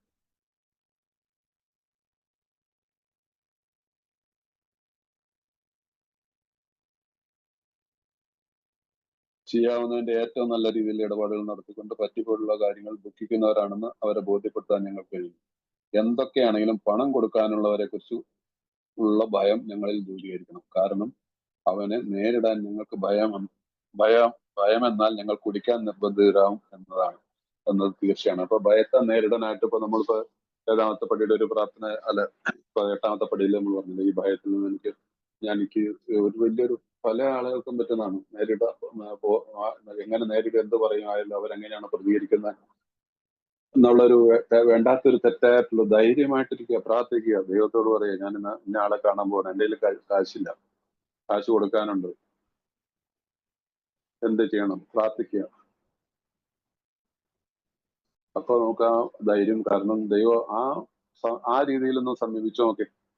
നമുക്ക് കൊടുക്കാനുള്ള പൈസ അപ്പോഴത്തേക്ക് മദ്യപിക്കാതെ കുറച്ച് സമയം കൊണ്ട് നമ്മളിലേക്ക് കുറച്ച് വന്നു വരുമ്പോൾ നമ്മൾ എന്തെങ്കിലും കൊടുക്കാൻ തുടങ്ങി കഴിയുമ്പോൾ തന്നെ അതൊരു വലിയൊരു പോസിറ്റീവായിട്ട്. പോരാത്തതിന് നമ്മൾ മനുഷ്യരോടാണ്. പിന്നെ ചിലർ നിർദ്ദയരായിട്ടുള്ള ചില ആളുകൾ ഉണ്ടാവും, ഒന്നും ചെയ്യാൻ പറ്റത്തില്ല. അവർക്ക് വേണ്ടി പ്രാർത്ഥിക്കുക, അവരോട് എങ്ങനെയാണെന്ന് വെച്ചാൽ കൊടുത്ത് എങ്ങനെയെങ്കിലും തീർക്കുക. അപ്പോഴത്തേക്കും ദൈവമല്ലേ മനുഷ്യന്മാരെ നമ്മുടെ കൂട്ടത്തിലുള്ളത്, ആ വഴികൾ തെളിഞ്ഞു വരും. ഭയപ്പെടരുത്, പ്രാർത്ഥിക്കണം. അപ്പൊ ഈ 8-9 പടികൾ വളരെ ഇമ്പോർട്ടന്റ് ആയിട്ടുള്ള ഒരു പ്രാർത്ഥനയിൽ വളരെ ഡീപ്പായിട്ട് പോകേണ്ട ഒരവസരം പ്രാർത്ഥനയിൽ തന്നെ പോകണം. ഭയത്തിനും ഇനിയും ഇങ്ങനെയുള്ള കാര്യത്തിനും ഭയപ്പെടരുത് എന്ന് കാര്യം.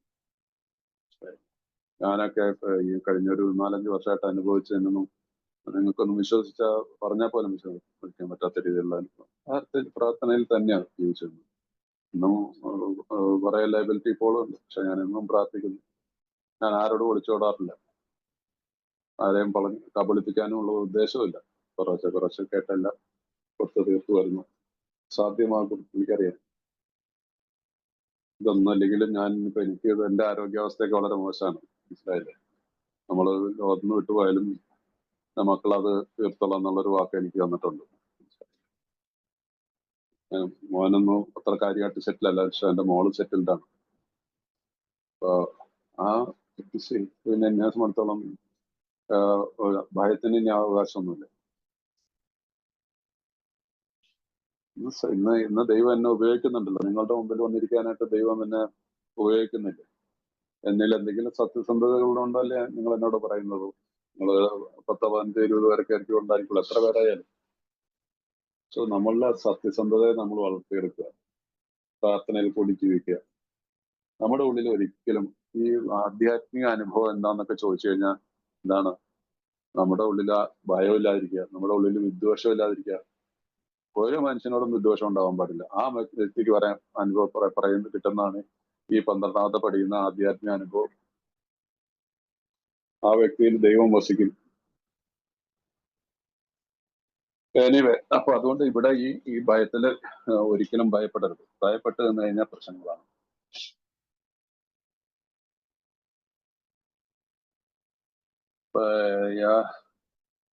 യെസ്, എന്തൊക്കെയാണെങ്കിലും പണം കൊടുക്കാനുള്ളവരെ കുറിച്ചുള്ള ഭയം ഞങ്ങൾ ദൂരീകരിക്കും. കാരണം അവനെ നേരിടാൻ ഞങ്ങൾ ഭയന്നാൽ ഞങ്ങൾ കുടിക്കാൻ നിർബന്ധരാണ്. അപ്പൊ ഭയം ജീവിച്ചു കഴിഞ്ഞാൽ നമ്മളൊരു ദിവസം പോയി കുടിച്ചിരിക്കും. അതായില്ലേ? അപ്പൊ അതുകൊണ്ടാണ് നമ്മൾ നേരെ അദ്ദേഹത്തെ കാണുന്നത്. അപ്പൊ പിന്നെ അദ്ദേഹത്തെ കാണുമ്പോൾ നമുക്ക് ഒളിച്ചോടി എടുക്കേണ്ട ആവശ്യമില്ല. ഉള്ള കാര്യം തുറന്ന് സംസാരിക്കും. ഒരുപക്ഷെ ഇങ്ങനെയുള്ള ചില വ്യക്തികളുടെ കാര്യത്തിൽ നമ്മുടെ സ്പോൺസറോ അല്ലെങ്കിൽ നമ്മുടെ കൂട്ടത്തിലുള്ള ഏതെങ്കിലും ഒരു സീനിയർ മെമ്പറോ വേണമെങ്കിൽ ദയവായിട്ട് സംസാരിക്കാൻ വരും. മനസ്സിലായില്ല? അപ്പൊ അതുകൊണ്ട് ഇന്ന് പഴയ കാലം പോലെ ഒന്നുമല്ല. ഇപ്പൊ ഇഷ്ടം പോലെ നിയമങ്ങളുണ്ട്. മനസ്സിലായില്ല? ആരെയും അങ്ങനെ ദ്രോഹിക്കാനൊന്നും പറ്റത്തില്ല. അപ്പൊ അതുകൊണ്ട് നമ്മൾ ധൈര്യമായിട്ട് ഇരിക്കണം. ഭയത്തിൽ നിന്ന് പുറത്തു വരണം. ഈ 6-7 പടികളിൽ കൂടി നമ്മൾ പ്രാർത്ഥിച്ച് ഭയത്തിൽ നിന്ന് പുറത്താണ് അതിന്റെ പ്രാക്ടിക്കൽ ഈ സ്പിരിച്വൽ ലൈഫാണിത്. It's not a theory, we have to live it. അപ്പൊ നമ്മൾ ഈ തിയറി പഠിച്ചു അത് നമുക്ക് അത് ജീവിച്ചാൽ മതിയാവും. ആ ജീവിക്കണമെങ്കിൽ നമ്മൾ ഈ ഭയത്തിൽ നിന്ന് പുറത്തു വരാനായിട്ട് ഇങ്ങനെയുള്ള രീതിയിൽ തന്നെ പറയണം. ഇങ്ങനെയുള്ള രീതിയിൽ തന്നെ പോകാൻ സാധ്യമാണ്. അതിൽ കൂടി വിജയിച്ചവരല്ലേ ഇന്ന് നമ്മുടെ ഏലൊക്കെ ഉള്ളത്.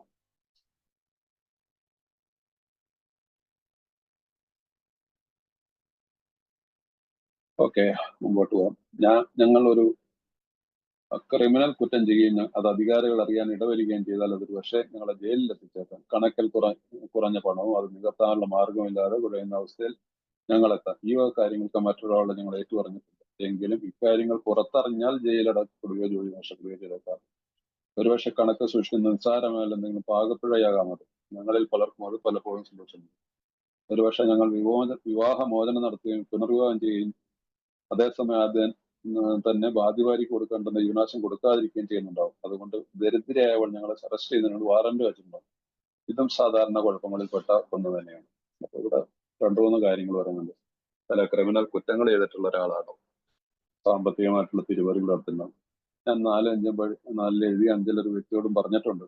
പക്ഷേ ഇത് വേറൊരാളോട് ഇപ്പൊ ഞാൻ ഇപ്പൊ ഗവൺമെന്റ് സർവീസിൽ ജോലി ചെയ്ത ഒരാളാണ്. അപ്പൊ ഞാൻ ഗവൺമെന്റ് എന്റെ ഒരുപാട് പൈസ ഭയങ്കര ലക്ഷങ്ങളൊന്നും അല്ലെങ്കിൽ പോലും 1 രൂപ പോലും നമ്മുടെ ഗവൺമെന്റ് ട്രഷറിയിൽ നിന്ന് നമ്മുടെ പോക്കറ്റിൽ വരാൻ പാടില്ല എന്നുള്ള കണക്ക്. മനസ്സിലായില്ല? പക്ഷെ ഇവിടെയൊക്കെ 1000-കണക്കിന് രൂപ കാലത്ത് നമ്മൾ ചെയ്തിട്ടുണ്ട്. അത് വീണ്ടും ചെന്ന് ഓഫീസിൽ ചെന്നിട്ട് പറയാൻ പറ്റുമെങ്കിൽ അങ്ങനെയൊക്കെ അത് തന്നെ നമ്മള് വലിയ വില കൊടുക്കുന്നത്. അതുകൊണ്ട് അങ്ങനെയുള്ളിടത്ത് നമ്മള് അതിനും പരിഹാരമുണ്ട്. മനസ്സിലായില്ല? അത് നമ്മുടെ സ്പോൺസർ പറഞ്ഞത്. സ്പോൺസറുമായിട്ട് ചിന്തിച്ചു കഴിഞ്ഞാൽ അതിനുള്ള തുക ആ തുകയ്ക്കൊക്കെ ഉള്ളത് നമുക്ക് മറ്റുള്ളവരെ സഹായിക്കാൻ എവിടെയെങ്കിലും ഉപയോഗിക്കാം. ചിലപ്പോൾ ഒരു കഷ്ടപ്പെടുന്ന ഒരു മദ്യപനായിരിക്കും. ആശുപത്രി കിടക്കുന്ന ഒരു നിസ്സഹായാവസ്ഥയുള്ള ഒരു കുടുംബമായിരിക്കാം. അങ്ങനെയൊക്കെ അത് പല രീതിയിൽ അതിനൊക്കെ അല്ലെങ്കിൽ പിന്നെ ഇതൊക്കെ പുറത്തറിഞ്ഞാൽ ജയിലിൽ പോകത്തില്ല. പിന്നെ പുനർവിവാഹം കഴിച്ചിട്ടുള്ള ആളുകളുണ്ടാവും. അവര് ആദ്യ ഭാര്യയ്ക്ക് ജോലി വേറെ കല്യാണം കഴിക്കും, ആദ്യ ഭാര്യയ്ക്കൊന്നും കൊടുക്കാതെ അറസ്റ്റ് വാറന്റ് ഒക്കെ വെച്ചിട്ട് ഇങ്ങനെയൊക്കെയുള്ള പ്രശ്നങ്ങൾ ഒരുപാട് വരാം. കോടതി കയറി കിടക്കുന്ന പല കേസും. ഇങ്ങനെ ഇത്തരം കുഴപ്പങ്ങൾ പല രൂപത്തിലാണ് ഞങ്ങളെ സംബന്ധിച്ചിടത്തോളം ഞങ്ങൾ നയിക്കുന്ന ചില പൊതു തത്വങ്ങളുണ്ട്. ഒരു ആത്മീയ അനുഭവം ലഭ്യമാകുന്നതിൽ എത്ര ദൂരം പോകാൻ ഞങ്ങൾ തയ്യാറെന്ന കാര്യം സ്വയം ഓർപ്പിച്ചുകൊണ്ട് വീണ്ടും ഓർക്കുകയാണ്. മനസ്സിലായില്ലേ? വീണ്ടും എത്ര പ്രാവശ്യം പറയുന്നൊക്കെ ഉണ്ട്. എത്ര ദൂരം പോകാനും ഈ അനുഭവത്തിന് വേണ്ടിയിട്ട് പറഞ്ഞിട്ടുണ്ട്. വ്യക്തിപരമായി എന്തൊക്കെ ഭവിഷ്യത്തുകൾ വന്നാലും ശരിയായ കാര്യം ചെയ്യുന്നതിന് മാർഗനിർദ്ദേശവും ശക്തിയും ഞങ്ങൾക്ക് നൽകുന്നതിന് വേണ്ടി പ്രാർത്ഥിക്കുന്നു. ഇത് 9ാമത്തെ പടിയുടെ പ്രാർത്ഥനയായിട്ട് പറയാറുണ്ട്. ദൈവമേ ദൈവമേ എന്നുള്ളൊരു വാക്ക് ചേർത്ത് വെച്ചുകൊണ്ട്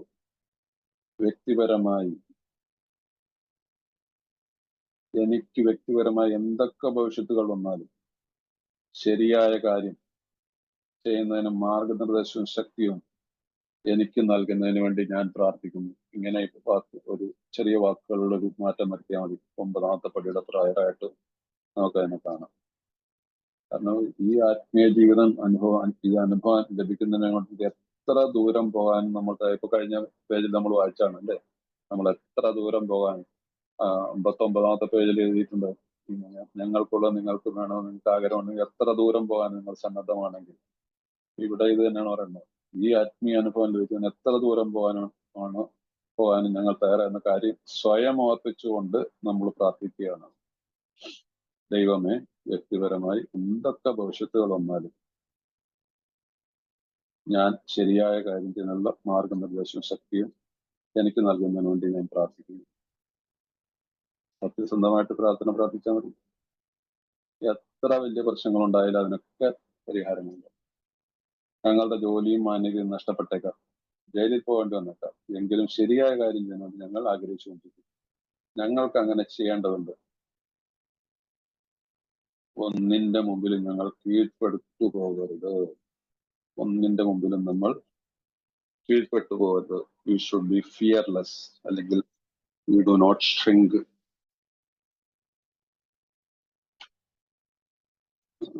ഇംഗ്ലീഷിന്റെ ഭാവം നോക്കിയോട്ടെ.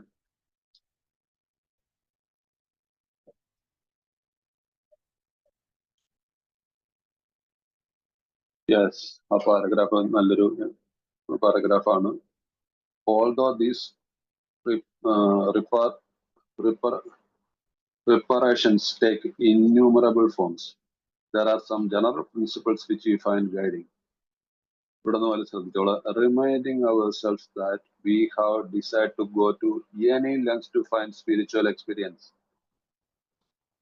ആത്മീയ അനുഭവം കിട്ടാൻ വേണ്ടി നമ്മൾ എത്ര ദൂരം പോകാൻ നമ്മൾ. അതിനുശേഷമുള്ള പ്രയറാണ് ഗോഡ്, അത് ഇല്ല ഞാൻ ചേർത്ത് വായിക്കുന്നു. We ask that we be given strength and direction to go to do the right thing, no matter what personal consequences may be. ഇവിടെ നമ്മൾ ഇങ്ങനെ പ്രാർത്ഥിക്കുകയാണ്. God, please give me strength and direction to do the right thing, no matter what the personal consequences may be. ഇതിന് നമ്മൾ 9ാമത്തെ പടിയുടെ പ്രാർത്ഥനയായിട്ട് നിങ്ങൾക്ക് വേണമെങ്കിൽ underline ചെയ്ത് വെച്ച് കഴിഞ്ഞാൽ പ്രയോജനപ്പെടും. We may lose our position or reputation or face jail, but we are willing. നമ്മൾ ഭയപ്പെടുന്നില്ല. We have to be. We must not shrink at anything. We have to be fearless.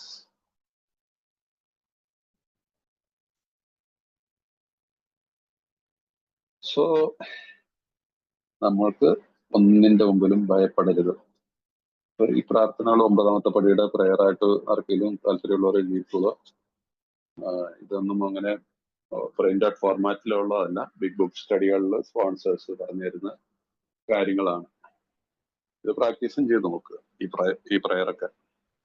അപ്പൊ നമുക്ക് മനസ്സിലാവും ഇതിന്റെ ഗുണങ്ങൾ. പലപ്പോഴും പല കാര്യങ്ങളും ഒരുപാട് ആളുകൾ ഉൾപ്പെട്ടിട്ടുണ്ടാകാം. സ്വയം അമിത മധ്യാസക്തിയുടെ പടുകൊഴിയുന്ന ഒരാൾ മാത്രം രക്ഷപ്പെടുകയും മറ്റുള്ളവരെയൊക്കെ ബലിപാടുകയും ചെയ്യുന്നതിന് വേണ്ടി ധൃതി പിടിച്ച് രണ്ട് മണ്ടത്തരങ്ങൾ ചെയ്യുന്ന രക്തസാക്ഷികളല്ല ഞങ്ങൾക്കറിയാവുന്ന ഒരാൾ പുനർവിവാഹം ചെയ്തിട്ടുണ്ടായിരുന്നു. കുടി കൊണ്ടും വിദ്വേഷം കൊണ്ടും ആദ്യ ഭാര്യയ്ക്ക് കൊടുക്കാനുണ്ടായിരുന്ന ജീവനാംശം അയാൾ കൊടുത്തിട്ടുണ്ടായിരുന്നില്ല. ആദ്യ ഭാര്യ ആകെ കോപാകുലയായി അയാൾ അറസ്റ്റ് ചെയ്യിക്കുമെന്നുള്ള ഒരു ഉത്തരവ് അവൾ കോടതിയിൽ നിന്ന് സമ്പാദിച്ചു. അയാൾ ഞങ്ങളുടെ ശൈലി അഥവാ ജീവിതശൈലി ആരംഭിച്ചിട്ടുണ്ടായിരുന്നുള്ളൂ. അയാൾക്ക് ഒരു ജോലി കിട്ടിയതിനു ശേഷം കുഴപ്പങ്ങളിൽ നിന്ന് അല്പാൽപമായി രക്ഷപ്പെട്ടുകയായിരുന്നു. ഇതാ ഞാൻ എത്തിയിരിക്കുന്നു എന്ന് പറഞ്ഞുകൊണ്ട് ജഡ്ജിയുടെ മുമ്പിൽ നേരിട്ട് ഹാജരാകുന്ന ധീരവും ആകർഷണീയമായ ഒരു കാര്യമായതിന് ഒരു ഈ ബുക്ക് എഴുതുന്ന 1939 സംഭവിച്ചിട്ടുള്ള ഒരു കാര്യമാണിത്. ഇപ്പൊ ഇയാള് വേറെ കല്യാണം കഴിക്കുന്നു, ആദ്യത്തെ ഭാര്യയ്ക്ക് കൊടുക്കാനുള്ളതൊന്നും കൊടുത്തിട്ടില്ല, ഒരു കേസ് കൊടുക്കുന്നു, അറസ്റ്റ് വാറന്റ് വന്നിട്ടുണ്ട്. പക്ഷെ ഭയം കൊണ്ട് ഇയാൾ ഇതാ ഞാൻ എത്തിയിരിക്കുന്നു എന്ന് പറഞ്ഞുകൊണ്ട് ജഡ്ജിയുടെ മുമ്പിൽ ഹാജരാകുന്നത് ശരിയായിരുന്നു. പക്ഷെ അത് സാധിച്ചില്ല. ഭയം അല്ലേ? അത്യാവശ്യമായിരുന്നെങ്കിൽ അയാൾ അത് തന്നെ ചെയ്യുമായിരുന്നു എന്നാണ് ഞങ്ങളും കരുതുന്നത്. പക്ഷെ അയാൾ ജയിലിലായാൽ രണ്ട് കുടുംബങ്ങൾക്ക് വേണ്ടി അയാൾ ഒന്നും ചെയ്യാൻ കഴിയുമായിരുന്നില്ല. അപ്പൊ ഇവിടെയാണ് അപ്പൊ അങ്ങനെ ചെയ്യാതിരുന്നതിന്റെ കാരണം എന്നാണ് അദ്ദേഹത്തിനോട് ഒരു ഗൈഡൻസ് കിട്ടിയിട്ടുണ്ടാവും, അവർ കൊടുത്തിട്ടുണ്ടാവണം എന്ത് ചെയ്യണം ഇങ്ങനെയുള്ള ഒരു കാര്യത്തില്. അതുകൊണ്ടാണ് ഇയാൾ ഇവിടെ എന്താണ് ചെയ്യുന്നത്, തന്റെ കുറ്റങ്ങൾ തുറന്ന് സമ്മതിച്ചുകൊണ്ട് അവർക്ക് ക്ഷമയാചന വെച്ചുകൊണ്ട് ആദ്യമായിട്ട് ഒരു കത്ത് അയക്കാൻ ഞങ്ങൾ അയാളോട് നിർദ്ദേശിച്ചു. അയാൾ അപ്രകാരം ചെയ്തു. ഒരു ചെറിയ തുക അയച്ചു കൊടുക്കുകയും ചെയ്തു. താൻ ഭാവിയിൽ എന്താണ് ചെയ്യുവാൻ ശ്രമിക്കുന്നതെന്ന് അയാൾ അവൾക്ക് എഴുതി.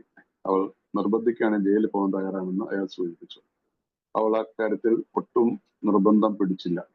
മൊത്തത്തിൽ എല്ലാ കാര്യങ്ങളും ക്രമേണ ശരിയായി.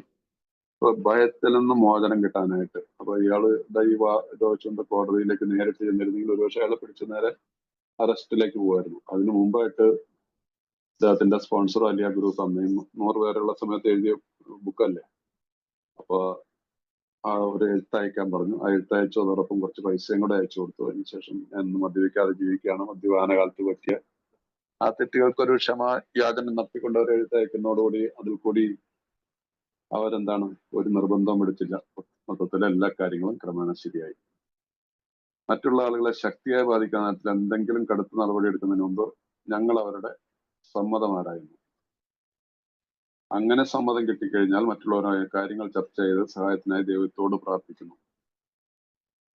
കടുത്ത നടപടി എന്നത് ഉദ്ദേശിക്കുന്നത് ഞങ്ങൾ കുടിക്കരുതെന്നാണ്. അപ്പൊ ചില ആളുകൾക്ക് മറ്റുള്ള ആളുകളെ ശക്തിയായി ബാധിക്കുന്ന കാര്യങ്ങൾ എന്തെങ്കിലും കടുത്ത നടപടി എടുക്കുന്നതിന് മുമ്പ് ഞങ്ങൾ അവരുടെ സമ്മതമാരായിരുന്നു. അപ്പൊ ഈ ചില കാര്യങ്ങളെ കുറിച്ച് ഭയങ്കരമായിട്ടുള്ള ചില വൈകൃതങ്ങളൊക്കെ ഉണ്ടാക്കി വെച്ചിട്ടുള്ള ആളുകളുണ്ടാവും. നാടിലും വീട്ടിലും ഒന്ന് മോഹം കാണിക്കാൻ പറ്റാത്ത രീതിയിലുള്ള. അപ്പൊ അവരോട് എങ്ങനെ നേരിടണമെന്നുള്ളതിനെ കുറിച്ചുള്ളൊരു അതിനകത്തേക്ക് വരുമ്പോൾ നമ്മൾ ഈ കടുത്ത നടപടി എടുക്കാന്ന് പറഞ്ഞാൽ അതിനെക്കുറിച്ച് ഓർത്ത് മദ്യപിക്കത്തിലേക്കൊന്നും പോകാതെ ഇവിടെയൊക്കെ നമുക്കതാണ്, ഇവിടെയൊക്കെ ഒരു സ്പോൺസറുടെയും കൂട്ടായ്മയുടെ സഹായം തേടിക്കഴിഞ്ഞാൽ നമുക്ക് അവരോടൊക്കെ ക്ഷമ നടത്താനായിട്ടുള്ള ഒരു ദ്രോഹിച്ചവരോട് പരിഹാരം ചെയ്യാനായിട്ട് നമുക്ക് സാധിക്കും. നമ്മൾ അവിടെ ഒരിക്കലും വിചാരിക്കുന്നത് നമ്മൾ ചെറുതായി പോകുന്നു. അതേ നാട്ടില് അതേ വീട്ടില് കുടുംബങ്ങളുടെ ഇടയിൽ അല്ലെങ്കിൽ കുടുംബത്തിന്റെ മുമ്പിൽ തല ഉയർത്തി പിടിച്ചു നിൽക്കാൻ നമുക്ക് സാധിക്കും. ഭയമാണ് ഈ പ്രശ്നത്തിലെല്ലാം കാരണങ്ങളുണ്ടാകുന്നത്. അതിനെ നേരിടാൻ നമുക്കൊരു മാർഗമുണ്ട് അംഗങ്ങൾക്ക്. അത് മറ്റുള്ളവർക്ക് പറഞ്ഞാൽ മനസ്സിലാവില്ല. നമ്മളുടെ ഇടയിൽ വലിയൊരു ശക്തി പ്രവർത്തിക്കും.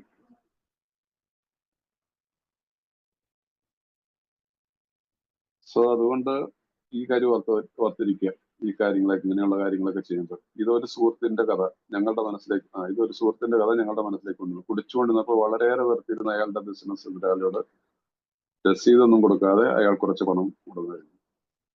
അയാൾ പിന്നീട് അങ്ങനെ വാങ്ങിച്ചെന്ന കാര്യം നിഷേധിക്കുക, സംഭവം അവരെ അവമാനിക്കുന്നതിനോട് ഉപാധി അതൊക്കെ. അങ്ങനെ അയാളുടെ നിഷ്പ്രവൃത്തി മറ്റൊരാളുടെ മാന്യത നശിപ്പിക്കുന്ന മാർഗമായി യഥാർത്ഥത്തിൽ അയാളുടെ എതിരാളി നശിപ്പിക്കപ്പെട്ടു. മനസ്സിലായി. രണ്ട് ഫ്രണ്ട്സ് തമ്മിലുള്ള ഒരു അടുത്ത സുഹൃത്തുക്കളായിരുന്നു. അതിനുശേഷം അദ്ദേഹത്തിന്റെ ബിസിനസ്സിലുള്ള എതിരാളിയോട്, പക്ഷെ രണ്ടുപേരും സെയിം ബിസിനസ് ആയിരിക്കും, പക്ഷെ സുഹൃത്തുക്കളായിരുന്നു. പക്ഷെ രസീത് ഒന്നും കൊടുക്കാതെ നല്ലൊരു തുക വാങ്ങിയിരുന്നു. ഒരു റെസീറ്റുമില്ല, എഗ്രിമെന്റ് ഒന്നും ഇല്ലാതെ വിശ്വാസത്തിന്റെ പുറത്ത്. പക്ഷെ അദ്ദേഹം എന്താ ചെയ്തത്, നമ്മുടെ അംഗമായിട്ടുള്ള ആൾ എന്താ ചെയ്തത്, മറ്റേയാളെ അംഗമാണോ എന്നുള്ളത് നമുക്കറിയത്തില്ല. അതായാലും അദ്ദേഹം നിഷേധിച്ചു, ഞാൻ കാശ് മേടിച്ചിട്ടില്ല, ഇയാൾ എന്നെ കുറിച്ച് ചീത്ത പറഞ്ഞിട്ട് നടക്കണമെന്നും പറഞ്ഞിട്ട്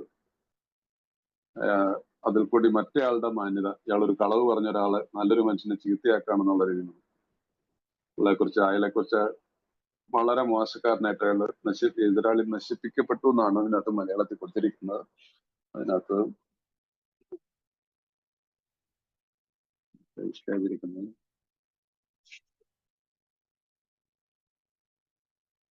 yes, in fact his rival was ruined.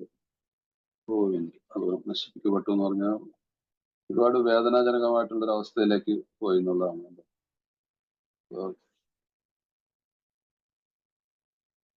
ആ രീതിയിൽ നമ്മളൊരു ക്യാരക്ടർ അസാസിനേഷൻ എന്നൊക്കെ, ഒരു വ്യക്തിഹത്യ, അതാണ് ശരിയായിട്ടുള്ള ഒരു വാക്ക്. അയാൾ ചെയ്യാത്തൊരു കാര്യത്തിന് അയാളെ കുറിച്ച് പറഞ്ഞ് ഇയാൾ സ്ഥാപിക്കും. കാരണം ഇയാളുടെ വാക്ക് ഇപ്പൊ വിശ്വസിക്കൊന്നുമില്ല. ഇയാൾ വെള്ളടിയൊക്കെ നിർത്തിയിട്ട് വലിയ മാന്യനായിട്ട് ജീവിക്കുകയല്ലേ. അപ്പൊ അയാള് പറഞ്ഞതായിരിക്കും അവിടെയുള്ള ആളുകൾ വിശ്വസിച്ചതും. ഇയാള് ഒരു വ്യക്തിഹത്യ നടക്കുകയാണ് ഉണ്ടായത്. തനിക്ക് ഒരിക്കലും ശരിയാക്കാൻ പറ്റാത്ത ആ തെറ്റ് താൻ ചെയ്തിട്ടുള്ള അയാൾക്ക് തോന്നി. അപ്പൊ അയാൾക്ക് കുറ്റബോധം തോന്നി. ഈ പഴയ കാര്യം അയാൾ പുറത്തെടുത്താൽ അത് അയാളുടെ ബിസിനസ് പങ്കാളിയുടെ മാന്യത ബാധിക്കുക, അയാളുടെ കുടുംബത്തിന്റെ മാന്യത നഷ്ടപ്പെടുത്തുകയും തന്റെ ഉപജീവനം അടഞ്ഞു പോവുകയും ചെയ്യുമെന്ന് അയാൾ ഭയപ്പെട്ടു. അയാളെ ആശ്രയിച്ചു കഴിയുന്നവരെ അയാളുടെ കുഴപ്പങ്ങൾ ഉൾപ്പെടുത്തുവാൻ അയാൾക്ക് എന്താണ് അവകാശം? തന്റെ എതിരാളിയെ കുറ്റകൃത്യത്തിനാക്കിക്കൊണ്ടുള്ള ഒരു പരസ്യ പ്രസ്താവന അയാൾക്ക് എങ്ങനെ ചെയ്യാൻ കഴിയും? അയാളുടെ ഭാര്യയെയും ബിസിനസ് പാർട്ട്ണറെയും കണ്ട് സംസാരിച്ചിട്ട് അയാളുടെ ഒരു തീരുമാനത്തിലെത്തി. ഈ വിനാശകരമായ ഭാവത്തിന് വരുന്ന കുറ്റക്കാരനായി ദൈവത്തിന് മുമ്പിൽ നിൽക്കുന്നതിനേക്കാൾ എല്ലാം തുറന്നു പറഞ്ഞുകൊണ്ട് വരുമാനങ്ങളെക്കാൾ നേരിടുകയായിരിക്കും ഭേദമെന്ന് അയാൾ കരുതി. ഫലം എന്തായാലും ദൈവത്തിന് വിട്ടുകൊടുക്കേണ്ടതെന്ന് അയാൾ മനസ്സിലാക്കി. അല്ലെങ്കിൽ അയാൾ വീണ്ടും കുടി ആരംഭിക്കുകയും തനിക്കുള്ളതെല്ലാം എങ്ങനെയും നശിപ്പിക്കുകയും ചെയ്തു. വളരെ കാലം കൂടി അയാൾ ആദ്യമായി ഒരു പള്ളിയിലെത്തി. അവിടുത്തെ പ്രഭാഷണത്തിന് ശേഷം ശാന്തനായി എഴുന്നേറ്റിരുന്ന എല്ലാത്തിനെയും കുറിച്ച് ഒരു വിശദീകരണം നൽകി. അയാളുടെ പ്രവൃത്തിക്ക് വിപുലമായ അംഗീകാരം ലഭിച്ചു. ഇന്ന് അയാൾ ആ പട്ടണത്തിലെ ഏറ്റവും അധികം വിശ്വസനായ പൗരനാണ്. ഇതെല്ലാം സംഭവിച്ചത് വർഷങ്ങൾക്ക് മുമ്പാണ്. ഇത് ഇന്നത്തെ കാലത്തൊക്കെ ഇങ്ങനെയൊക്കെ സംഭവിക്കാനുള്ള ഒരു സാധ്യത ഉണ്ടാവില്ല. ഏതായാലും ഈ വ്യക്തി ചെയ്തത് ഏതായാലും അയാളുടെ ഒരു കുടുംബമായിട്ട് നേരിട്ടൊരു സംസാരത്തിൽ ഇരുന്ന് സംസാരിക്കണം. എന്നിട്ടും അദ്ദേഹത്തിന്റെ ഒരു ഇയാൾക്ക് അതിൽ നിന്നുള്ള അയാളുടെ നഷ്ടപ്പെട്ട ആ വിശ്വസ്തതയൊക്കെ എടുക്കാൻ വേണ്ടിയിട്ട് ഒരു പള്ളിയിൽ നടക്കുന്ന കുർബാനയ്ക്ക് ഇടയിൽ അദ്ദേഹം ഈ വ്യക്തി എഴുന്നേറ്റ് നിന്നിട്ട് ഇങ്ങനെ അദ്ദേഹം ചെയ്താണ്, അദ്ദേഹം പൈസ മേടിച്ചിട്ട് ഞാൻ കളവ് പറഞ്ഞാണ്, അദ്ദേഹം തെറ്റുകാരനല്ല എന്നുള്ളതിനെ കുറിച്ച് പറയുന്നു. വളരെ ഒരു സത്യസന്ധമായിട്ടുള്ള ഇന്ന് അതൊക്കെ അത്രമാത്രം സാധ്യമാണെന്നോ അങ്ങനെയൊന്നും ചെയ്യേണ്ട ആവശ്യം വരാതെ തന്നെ നമുക്ക് ഇന്നിപ്പോ ഒരു ഗ്രൂപ്പിലൊക്കെ തന്നെ തീർക്കാവുന്നതായിരിക്കും. അല്ലെങ്കിൽ ഒരു ഫാമിലി ഗ്യാതറിങ്ങിലൊക്കെ നമുക്ക് തീർക്കാമായിരിക്കും. പള്ളിയിലൊക്കെ പോയിട്ടൊക്കെ അത് ചെയ്യേണ്ട ഒരു സാഹചര്യം ഉണ്ടാവാൻ സാധ്യതയില്ലായിരിക്കും. എനിവേ, ഇതിനകത്തുള്ള കാതലായിട്ടുള്ള അർത്ഥം നമുക്ക് ഇതിൽ നിന്ന് മോചനം കിട്ടും എന്നുള്ളതാണ്. നമ്മൾ തുറന്ന് സമ്മതിക്കുന്നു ഞാൻ ചെയ്ത തെറ്റുകളെ. ഇനിയുള്ളത് ഗാർഹികമായും പ്രശ്നങ്ങൾ ഉണ്ടാകാൻ സാധ്യതയുണ്ട്. പുറത്തു പറയാൻ മടിക്കുന്ന തരത്തിലുള്ള രീതിയിൽ നാം സ്ത്രീകളുമായി ഒരു പക്ഷേ ഇടപഴകുന്നവരാണ്. ഇക്കാര്യത്തിൽ മറ്റാളുകളിൽ നിന്ന് അടിസ്ഥാനപരമായി കൂടുതൽ മോശപ്പെട്ടവരോ ആണോ അമിത മധ്യസ്ഥക്കെന്ന് ഞങ്ങൾക്ക് സംശയമുണ്ട്. അത് ഈ ഡൊമസ്റ്റിക് വയലൻസ് എന്നുള്ളത് ഇന്നിപ്പോ ഭയങ്കരമായിട്ട് ഉപകരിക്കുന്ന കാലമാണ്. അതിന് മദ്യപാനികളുടെ വീട്ടിലെല്ലാം ഇതുണ്ട്. പിന്നെ പുറത്ത് പറയാൻ മടിക്കുന്ന രീതിയിൽ നാം സ്ത്രീകളുമായി ഒരു പക്ഷേ ഇടപെടുന്നവരൊക്കെ. കാരണം ഈ സെക്ഷലായിട്ടുള്ള അഡിക്ഷൻ ഇല്ലാത്ത മദ്യപാനികൾ വളരെ കുറച്ചായിരിക്കും. പരസ്ത്രീ ബന്ധം ഒന്നും പോരാ, രണ്ടും പോരാ, മൂന്നും പോരാ എന്നുള്ള രീതിയിൽ ഇങ്ങനെ ജീവിക്കുന്നവർ ചിലരുണ്ടാവും. ചിലരെല്ലാവരും ആവണമെന്നില്ല. വളരെ റെയറായിട്ട് അങ്ങനെ ഈ പ്രശ്നമില്ലാത്തവരായിട്ട് എന്റെ ജീവിതത്തിൽ ഇത്ര വർഷങ്ങളിൽ കണ്ടിട്ടുള്ളൂ. വളരെ റെയറായിട്ട്. അപ്പൊ ഈ കാര്യത്തിൽ മറ്റാളിൽ നിന്ന് അടിസ്ഥാനമായി കൂടുതൽ മോശപ്പെട്ടവരാണോ എന്നുള്ളത്. അപ്പൊ നമ്മളുടെ കാര്യത്തിൽ ഒരു ഇത് പറയുന്നുണ്ട്, നമ്മൾ ഈ കാര്യത്തിൽ ഇത്തിരി മോശപ്പെട്ടവരാണെന്നുള്ള കാര്യത്തിൽ സംശയമുണ്ട്. യെസ്. പക്ഷെ കുടുംബത്തിലെ ലൈംഗിക ബന്ധങ്ങൾ കൂടുതൽ സങ്കീർണമാക്കുന്നു. കുറച്ചു കാലത്തെ അമിത മധ്യവസമുള്ള ജീവിതം കൊണ്ട് ഒരു ഭാര്യ പരിശീലനയും വിദ്വേഷവതിയും ആരോടും ഒന്നും മിണ്ടാത്തുള്ളവരെ എത്തുന്നു. ഭർത്താവട്ടെ ഏകാന്തം അനുഭവിക്കുന്നവനും തന്നെ കുറിച്ച് തന്നെ ദുഃഖത്തിന് മാറ്റിയിരുന്നു. അപ്പൊ ഇവിടെ ഈ രീതിയിൽ റിക്കവറിയിൽ വന്നതിന് ശേഷമുള്ള ഒരു കുടുംബത്തിൽ ഈ പ്രശ്നങ്ങൾ ഉണ്ടാവാറുണ്ട്. അപ്പൊ ഇതിൽ നിന്ന് പല ബന്ധങ്ങൾ ശേഷം പെട്ടെന്ന് ഈ മദ്യപാനിയായിട്ടുള്ള ആള് റിക്കവറിയിലാണെങ്കിൽ അദ്ദേഹത്തിന് അതിൽ നിന്ന് ഊരി പോരാനായിട്ട് പറ്റുന്നില്ല. പോരാത്തതിന് പിന്നെ നമ്മൾ മദ്യപിച്ച് ബോധമില്ലാതെ വന്ന് കിടന്നുറങ്ങിയിരുന്ന നമ്മൾ മദ്യപാനത്തിന് ശേഷം നോർമലായി കഴിയുമ്പോൾ നമുക്ക് ഭാര്യയായിട്ട് അടുക്കാനായിട്ട് സാധിക്കുന്നില്ല. അവരിൽ ഉണ്ടായിരിക്കുന്ന ഒരു ഡിപ്രഷൻ ഉണ്ടാവാം. അവരിലേക്ക് മറ്റൊരു കുടുംബ ബന്ധം, ഒരു ശാരീരികമായിട്ടുള്ള ബന്ധത്തിനോടൊന്നും ഒരു താല്പര്യം ഉണ്ടാവണമെന്നുണ്ടാവില്ല, വെറുപ്പായിരിക്കും. ഇതെല്ലാം കൊണ്ട് ഈ ഭാര്യയും ഭർത്താവും ഒരു തമ്മിലുള്ള ഒരു അകൽച്ച ഉണ്ടാവും. മനസ്സിലായില്ല? ചിലരുടെ കാര്യത്തിലെങ്കിലും. ചില ഭാര്യമാർ അങ്ങനെ ആവണമെന്നൊന്നുമില്ല. പക്ഷെ മിക്കവാറും അങ്ങനെയൊക്കെ ആയിരിക്കും, കുറെ സമയം എടുക്കാനോ. അപ്പൊ അങ്ങനെയുള്ളവരാണ് മദ്യത്തിന് പുറമെ മറ്റൊന്നിനോട് വേണ്ടി നാറ്റുകളുമില്ല അതുപോലുള്ള സ്ഥലങ്ങളിൽ അയാൾ ചുറ്റിത്തിരിയാൻ തുടങ്ങുന്നു.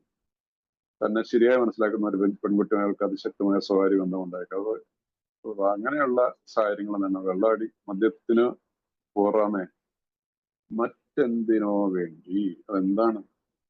മറ്റെന്തിനോ വേണ്ടിയിട്ട്, സ്നേഹത്തിന് വേണ്ടിയിട്ട്, നമ്മൾ പറയത്തില്ല, ശരിയായിട്ടുള്ള സ്നേഹം അനുഭവിക്കാൻ വേണ്ടിയിട്ട് നൈറ്റ് ക്ലബുകളുള്ള, നമ്മുടെ നാട്ടിൽ ഇപ്പൊ നൈറ്റ് ക്ലബിൽ അങ്ങനെ സിറ്റികളിലൊക്കെ ഉണ്ടാകും. പക്ഷെ സാധാരണ നാട്ടിൻപുറത്തൊക്കെ ഉള്ളതെന്ന് പറഞ്ഞാൽ തെറ്റായിട്ടുള്ള ബന്ധങ്ങളിലേക്ക് വേണ്ടിയിട്ട് നമ്മൾ അതിനു വേണ്ടിയിട്ട് ചിലവഴിക്കുന്നു. അതുപോലെ തന്നെ ശരിയായി മനസ്സിലാക്കുന്ന ഒരു പെൺകുട്ടിയുമായി, എന്നെ ശരിയായിട്ട് മനസ്സിലാക്കുന്ന എന്റെ ഭാവനയിലുള്ള ഒരു ഭാര്യ ആയിട്ടുള്ള പെണ്ണുമായിട്ട് അതിശക്തമായ സ്വകാര്യ ബന്ധം ഉണ്ടായത്. അയാൾ ആത്മാർത്ഥമായി, ഞങ്ങൾ പറയട്ടെ, അയാളെ ശരിക്കും മനസ്സിലാക്കുന്നു. ചിലപ്പോ ഈ സ്ത്രീയോ പെൺകുട്ടിയോ ഇയാളെ കുറിച്ച് ശരിക്കും സ്വന്തം ഭാര്യയേക്കാൾ കൂടുതൽ നല്ല ഒരു ഇതാവാനും വഴിയുണ്ട്. പക്ഷെ ജീവിതം രണ്ടുപേരുടെയും നശിച്ചുകൊണ്ടിരിക്കുകയാണെന്നുള്ളത് വേറൊരു വശമുണ്ട്.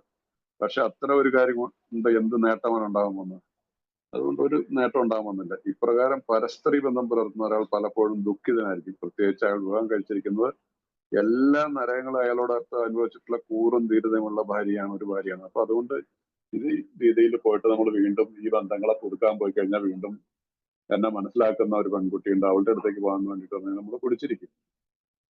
ഇവിടെ നമ്മളൊരു കാര്യം, ഈ പരിഹാരത്തിനകത്ത് നമ്മൾ ദ്രോഹിച്ചവരുടെ ലിസ്റ്റിലുള്ള ഒരു പേരല്ലേ ഈ ഭാര്യ എന്നുള്ളത്. അപ്പൊ പിന്നെ നമ്മളിങ്ങനെ പരസ്പരി ബന്ധം പുലർത്തുന്ന അതിനെക്കുറിച്ച് ഭാര്യയ്ക്ക് അറിയാമെങ്കിലും ചെയ്യാമെങ്കിൽ പിന്നെ തീർച്ചയായിട്ടും അത് ഇതില്ല. അപ്പൊ പിന്നെ അപ്പൊ അങ്ങനെ കൊണ്ട് പലപ്പോഴും നമ്മൾ ദുഃഖിതനായിരിക്കും.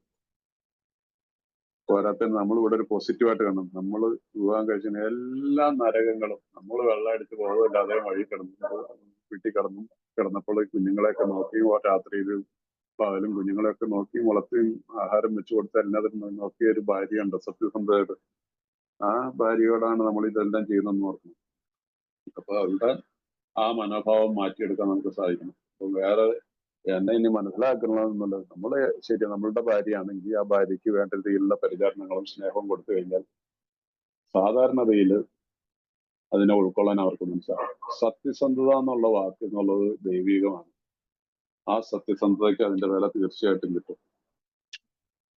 കാര്യത്തിന്റെ സ്ഥിതി എന്താണെങ്കിലും നമുക്ക് ഈ കാര്യത്തിൽ എന്തെങ്കിലും ചെയ്യേണ്ടതുണ്ട്. നമ്മുടെ ഭാര്യയ്ക്ക് അറിയില്ലെന്ന് ഉറപ്പുണ്ടെങ്കിൽ നാം പിന്നെ അവളോട് തുറന്നു പറയണം. എല്ലായ്പ്പോഴും വേണ്ടിവരില്ല എന്നാണ് ഞങ്ങൾ കരുതുന്നത്. നമ്മുടെ കാടത്തങ്ങളൊക്കെ പൊതുവെ അവൾക്ക് അറിയാമെങ്കിൽ എല്ലാം വിശദമായി പറയേണ്ടതുണ്ട്. തീർച്ചയായും നമ്മുടെ കുറ്റങ്ങൾ തുറന്ന് സമ്മതിക്കണം. അവൾ എല്ലാ വിവരങ്ങളും അറിയാൻ നിർബന്ധം പിടിച്ചേക്കാം. സ്വന്തം ജീവിതത്തിൽ ആ സ്ത്രീ ആരാണെന്നും അവൾ എവിടെയാണെന്നും ഭാര്യയ്ക്ക് അറിയാൻ താല്പര്യം ഉണ്ടാകും. മറ്റൊരു വ്യക്തി ഉൾപ്പെടുത്തിക്കൊണ്ട് വിശദീകരണം പറയേണ്ട എന്ന് തന്നെയാണ് ഞങ്ങളുടെ അഭിപ്രായം. ചെയ്തിട്ടുള്ളതിനെ കുറിച്ചുള്ള ദുഃഖമുള്ളവരാണ് ഞങ്ങൾ. ദൈവാനുഗ്രഹം ഉണ്ടെങ്കിൽ ഇനി ഒരിക്കലും ഞങ്ങൾ അത് ആവർത്തിക്കുകയുമില്ല. ഇതിനേക്കാൾ ഉപരി ഒന്നും തന്നെ ഞങ്ങൾക്ക് ചെയ്യാൻ കഴിയുന്നില്ല.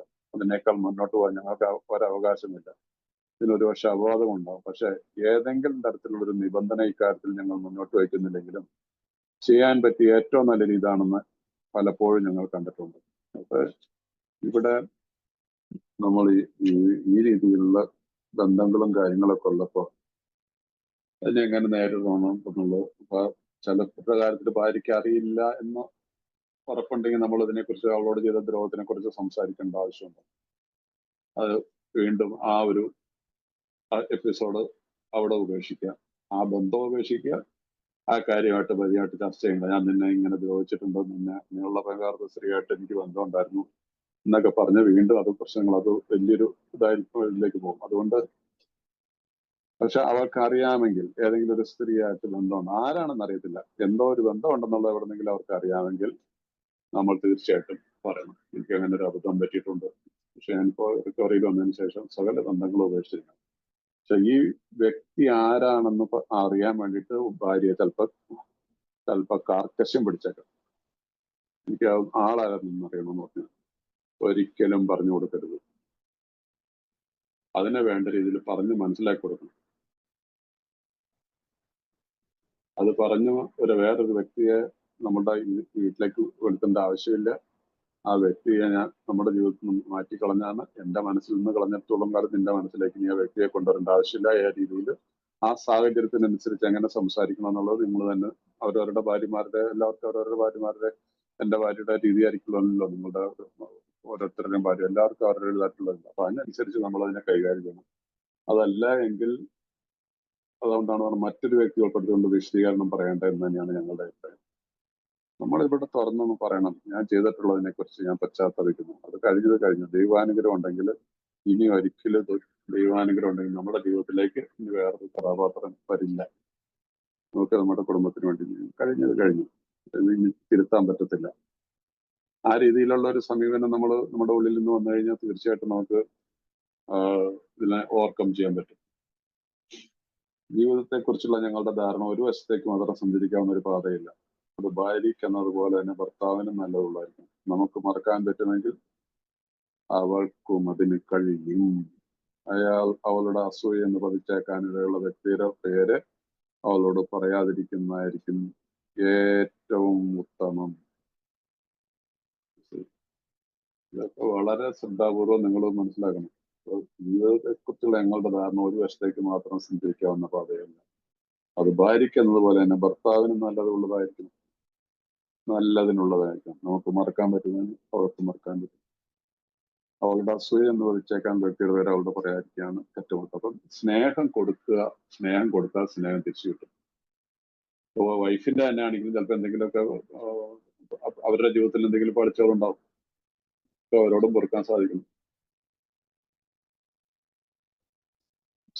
ഇതെല്ലാം കാര്യങ്ങളിൽ ഒരു മദ്യപാനിയുടെ ഭാര്യയുടെ ജീവിതത്തിൽ അവർ പല അലംഭാവങ്ങളിലൊക്കെ ജീവിച്ചിട്ടുണ്ടാവും.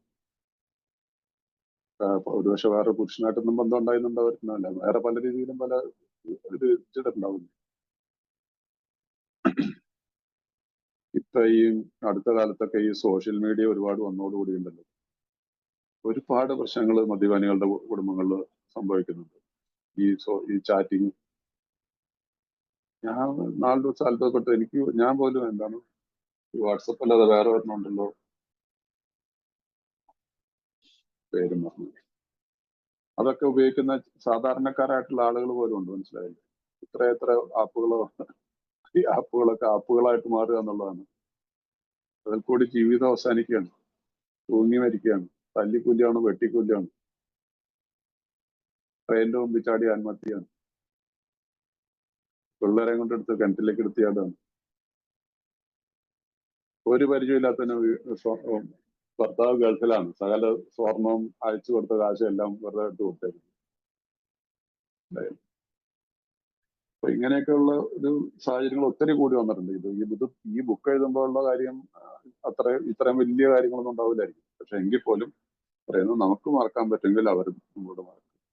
നമുക്ക് മറക്കാൻ പറ്റണം, അവരും മറക്കും. അത് ഞാൻ പറയുന്നത് ഇതിനകത്തെല്ലാം ദൈവികമായിട്ടുള്ള ഇടപെടലുണ്ടോ. അപ്പൊ forgive and forget. Forgive and forget each other എന്ന് പറയും. മറക്കണം, അതിനുവേണ്ടി പ്രാർത്ഥിക്കണം. അപ്പൊ ഇന്ന് നമുക്ക് ഇവിടെ വെച്ച് നിർത്താം. ബാക്കി നിങ്ങളുടെ എന്തെങ്കിലും ഇതൊക്കെ ഉണ്ടെങ്കിൽ ചോദ്യങ്ങളോ എന്തെങ്കിലും കാര്യങ്ങളൊക്കെ ഉണ്ടെങ്കിൽ ചോദിക്കാം. അല്ലെങ്കിൽ നമുക്ക് നിങ്ങളുടെ അനുഭവങ്ങൾ പറയാം. ഇന്നത്തെ ഡെയിലി റിഫ്ലക്ഷൻ നല്ല ഡെയിലി റിഫ്ലക്ഷൻ ആണ്. ഇതിനെക്കുറിച്ച് ചർച്ച എന്തുവേണമെങ്കിലും ചെയ്യാം. Okay, thank you very much. നിങ്ങളെല്ലാവരും വന്നതിന് സന്തോഷം.